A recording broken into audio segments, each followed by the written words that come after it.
အခု2026မှာပေါ့နော် Facebook ဖွင့်နည်းလေးပြပြပေးမယ်အဲ့မှာတခြားကြည့်ပါကျွန်တော်တို့ရဲ့အနေနဲ့အခုလက်ရှိဒီ Facebook ထဲကိုဝင်လိုက်ပြီဆိုတာနဲ့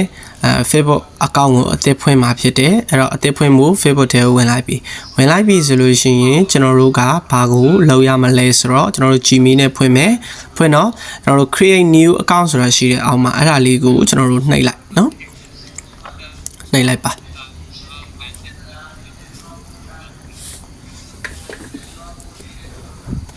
နှိပ်လိုက်ပြီဆိုရင်ဒီမှာကျွန်တော်တို့က create new account ပဲထပ်နှိပ်လိုက်ပါ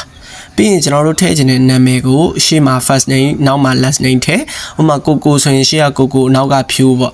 မောင်ဆိုရင်လည်းအရှေ့ကမောင်အရှေ့ကမောင်အောက်ကမောင်ပေါ့ဒီမှာကျွန်တော်တို့ထည့်မယ်ဆိုလို့ရှိရင်ကျွန်တော်ကတော့ကြော်ကြီးဆိုပြီးထည့်လိုက်မယ်ဆိုတော့အနောက်မှာကြော်အရှေ့မှာကြော်အနောက်မှာကြီးပေါ့နော်ကြော်ကြီးပေါ့ပြီးရင်ကျွန်တော်တို့က next ကိုနှိပ်လိုက်ကိုနာမည်ထည့်ပြီးနော်ထည့်ပြီးဆိုတာနဲ့ကျွန်တော်တို့ကနေပြီးတော့ဒီနေရာမှာမလုပ်မလဲဆိုတော့ကျွန်တော်တို့မွေးတက်ကလေးရွေးမယ်ရွေးရင်တစ်ခုတည်းဒါမှာနှစ်ဒီမှာကျွန်တော်တို့2026နှစ်နေရာမှာတော့ကျွန်တော်တို့က session နှစ်အထက်ပြည့်ရမယ်နော်အဲ့တော့ဒီမှာကိုကြိုက်တယ်လို့ရွေးလိုက်ကိုမွေးတက်ကလေးအမှန်ထည့်လဲရတယ်အမှန်မထည့်လဲရတဲ့ကိစ္စမရှိဘူးအဲ့တော့ဒီမှာ session နှစ်အထက်ပြည့်အောင်ရွေးလိုက်ပါနော်ပြီးရင်ကျွန်တော်တို့ next ဆိုတာလေးကိုနှိပ်မယ်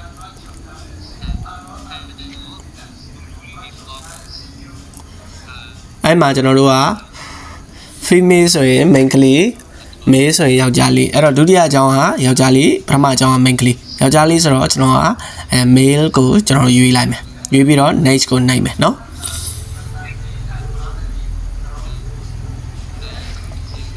next ကိုနှိပ်ပြီးရင်ကျွန်တော်တို့က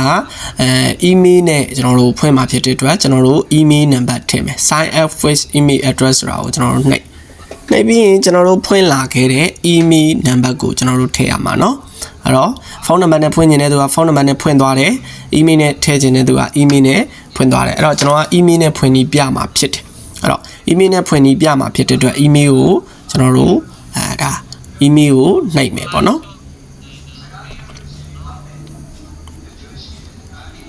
ဒီ sign as with email address ကလည်းကျွန်တော်တကယ်ကျွန်တော်တို့ဖွင့်ထားတဲ့ email နဲ့ဖွင့်ဒါထည့်ရမှာဖြစ်တဲ့အတွက်ကျွန်တော်တို့ email ဖွင့်ထားတဲ့ account လေးကိုတွားကြည့်လိုက်အဲ့ဒီမှာ email number ရှိမယ်အဲ့ဒီ email number ကိုထည့်ရမယ်เนาะအဲ့တော့ email number ကိုထည့်ရမှာဖြစ်တဲ့အတွက်ကျွန်တော်တို့ email ကို copy ကူးပြီးတော့ထည့်လဲရတယ်ဒါမှမဟုတ်ကိုယ်တိုင်ရေးထည့်လိုက်လဲရတယ်ဒီမှာတော့ email number ထည့်လိုက်ထည့်ပြီးရင်ကျွန်တော်တို့က next ဆိုတာလေးကိုကျွန်တော်တို့နှိပ်လိုက်เนาะ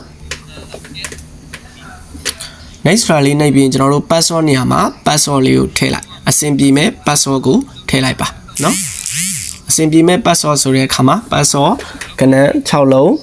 လောက်ထည့်လိုက်ပေါ့เนาะကဏ္ဍပါမယ်စာပါမယ်အဲ့လိုပုံစံမျိုးထည့်ပါ security မြင့်အောင်ထည့်ပါအဲ့တော့အောက်မှာကျွန်တော်တို့ remember login for ဆိုတာလေးကိုလည်းအမှန်ချစ်ဖို့မမေ့နဲ့เนาะအဲ့မှာ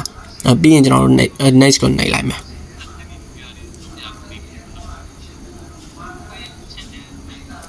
Okay ဒီနေရာမှာ I agree ဆိုတာကိုကျွန်တော်တို့ကနှိပ်ပေးရမှာဖြစ်တယ်သူရဲ့စီမင်းစည်းကမ်းချက်တွေ policy တွေကိုကျွန်တော်တို့ကလိုက်နာမယ်ဆိုတဲ့လိုက်နာချောင်းပေါ့နော်ကျွန်တော်တို့ကနေပြီးတော့ policy တွေကိုI agree လေးကျွန်တော်တို့နှိပ်ပေးလိုက်နှိပ်ပြီးဆိုလို့ရှိရင်သူအဝိုင်းလေးလည်နေမယ်ခဏလေးစောင့်ဒီနေရာမှာ confirmation code ဆိုတဲ့နေရာမှာကျွန်တော်တို့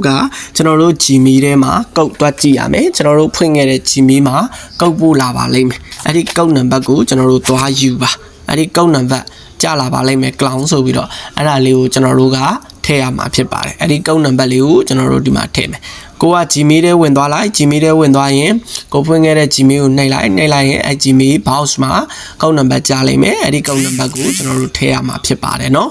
အဲ့ဒါလေးကိုကျွန်တော်တို့သိဖို့တော့လုပ်တယ်အဲ့တော့အဲ့ဒီကျွန်တော်တို့ထည့်ထားတဲ့ Gmail number ကအပေါ်မှာပေါ်တယ်ကျွန်တော်တို့ Gmail number မှားလားမမှားလားလဲစစ်မှန်တယ်ဆိုရင်တော့သူကအဲ့ဒီ Gmail ထဲမှာကုတ်ပို့လိမ့်မယ်ကုတ်ပို့ရင်အဲ့ဒီကုတ်ကိုကျွန်တော်တို့ရိုက်ပြီးတော့ထည့်လိုက်ပါထည့်ဖို့အတွက်ကိုကျွန်တော်တို့ကဒီမှာ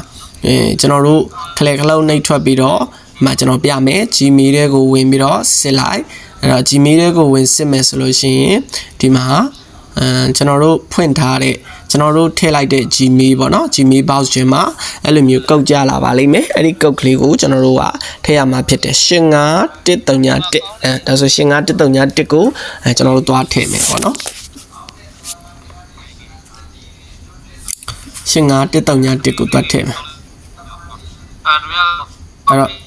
okay 85131ထည့်ပြီးပြီဆိုရင်ကျွန်တော်တို့ကအဲ့ဒီမှာကျွန်တော်တို့ ဒီ next ကိုနှိပ်မယ်ပေါ့နော်ကုတ်မှန်ပြီဆိုရင် next ကိုနှိပ်မယ်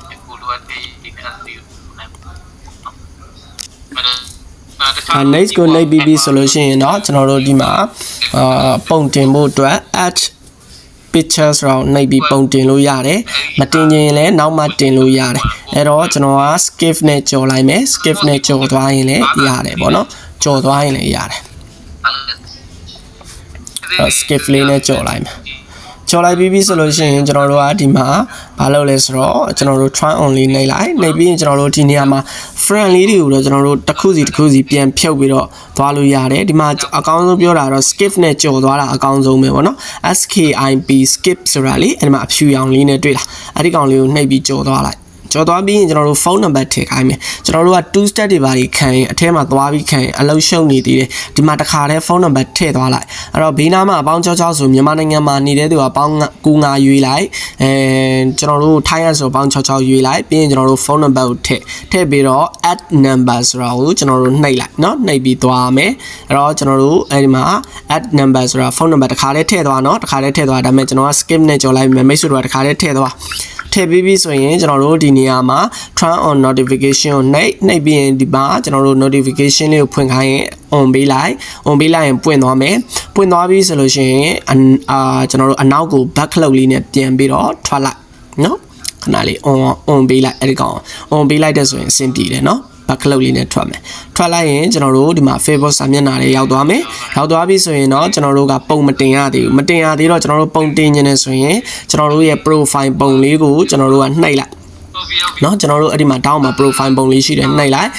ရင်ကျွန်တော်တို့ဒီနေရာမှာတက်ခါလေးတန်းပြီးတော့ပုံတင်မှုပေါ်မယ်အဲ့တော့ add picture ဆိုတာကိုကျွန်တော်တို့ကနှိပ်လိုက်လို့ရတယ်ဒါမှမဟုတ်ရင်ကင်မရာလေးကိုနှိပ်ပြီးတော့ကျွန်တော်တို့ allow exactly တော့လုပ်ပေးလိုက်ပြီးရင် allow လေးလုပ်ပေးလိုက်ပြီးပြီဆိုရင်ကျွန်တော်တို့ပုံလေးတင်เนาะပုံလေးတင်အဲ့လိုပုံလေးတင်လိုက်တဲ့ဆိုရင်အဆင်ပြေပြီเนาะအဲ့လိုပုံလေးတင်ပြီးတော့ကျွန်တော်တို့ကနေပြီးတော့ save လေးနှိပ်လိုက်ဒါဆိုရင်အဆင်ပြေသွားပြီနောက်ထပ်ကျွန်တော်တို့